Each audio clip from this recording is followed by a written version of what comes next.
ఆత్మహత్య కేసులో దోషిగా తీర్చిన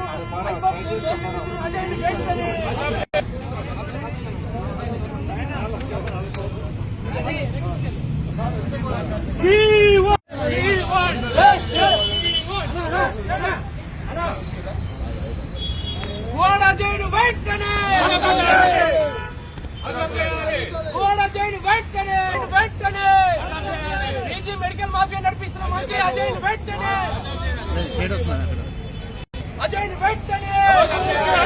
మంత్రి అజయ్ను వెంటనే మెడికల్ స్కామ్ లో ప్రధాన పాత్ర పోషిస్తున్న అజయ్ను వెంటనే మెడికల్ స్కామ్ లో ప్రధాన పాత్ర పోషిస్తున్న మంత్రి అజయ్ సారి జ్ఞాపకం చేపిస్తున్నాము.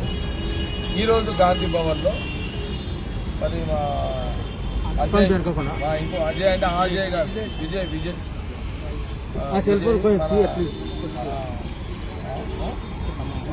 ఖమ్మం సంబంధించిన మన మిత్రులంతా కూడా అజయ్ యొక్క అరాచకం ఎవరు మినిస్టర్ అజయ్ యొక్క అరాచకం ఒకటి గతంలో అతను మంత్రి అయిన కాడి నుంచి కాంగ్రెస్ పార్టీకి సంబంధించిన ఒక ఇద్దరు కౌన్సిలర్ ఒక నరేందర్, ఒక ఉపేందర్, ఒక ముస్తాఫా వాళ్ళని హింస పెట్టి పీడియాక్ట్లు పెట్టి వాళ్ళని జైళ్ళ పాలు చేసి ఊళ్ళో లేకుండా చేసే చరిత్ర పువ్వాడ అజయ్.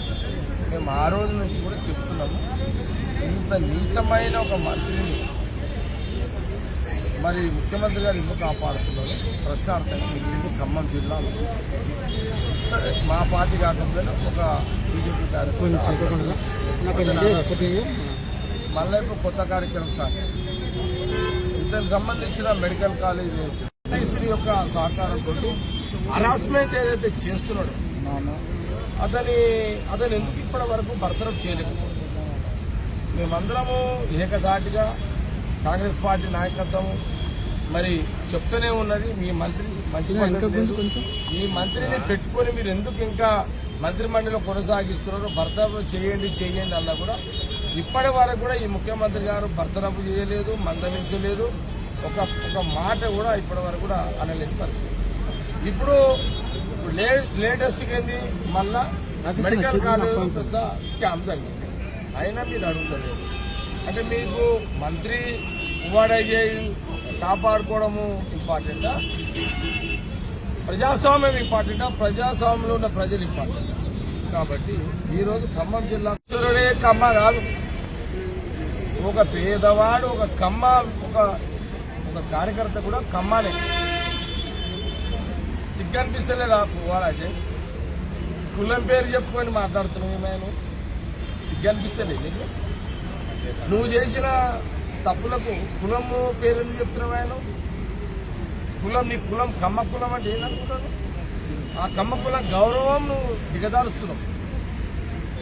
అంటే నీ తప్పులను కప్పుపుచ్చుకోవడాన్ని కమ్మ కులాన్ని అడ్డం పెట్టుకొని నువ్వు తప్పించుకోవాలని చూస్తున్నావా? రేణుకా చౌదరి గారు కూడా కమ్మ కులమే, మరి ఆమె ఎందుకు అంటున్నారు? ఖమ్మంలో కదా నేను తిట్టేదంతా. ఆయన నీకు తెలియలేదా? నీకన్నా బుద్ధి జ్ఞానం లేదా? మరి ఆయన చిన్నదా? ఒక ప్రాణం పోవడం కూడా చిన్నదా? పాపకు ఒక పేదకు ఆ కుటుంబంలో ఆ కొడుకు చచ్చిపోతే నీకు అది చిన్నదా? అది చిన్న ఇష్యూ అనిపించినా? ఎవడా నీకు నువ్వు ఎమ్మెల్యే అయినా ఒక మంత్రి అయినావు, నీకేమన్నా ఉందా? బుర్ర ఉందా నీకేమన్నా? ఒక మంత్రి అయ్యుండి ఒక ప్రాణం పోతే ప్రాణం తీస్తే నువ్వు అది చిన్నదా నీకు? కాబట్టి సరే ఇప్పుడైతే గాంధీ భవన్లో దిష్టిబొమ్మ దహనం చేసినాం కానీ నెక్స్ట్ ఆయన ఊళ్ళో తిరగకుండా చేస్తాం కదా.